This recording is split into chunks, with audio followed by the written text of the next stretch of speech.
Mira, Yes, number 2. the woman has a mission for you.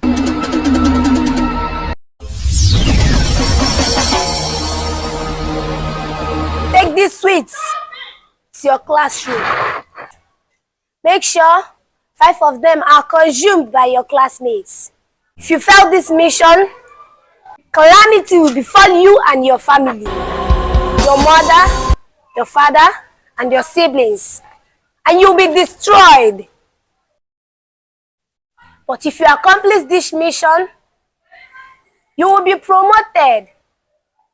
That was exactly how I was promoted, isn't it? Yes, it is. Number 2. Making sure my classmates consume this sweet is not a big deal. I have Princess, Ella, Precious, even Kamsi. They are all longer throats. Abidi Ogologo. I can assure you that.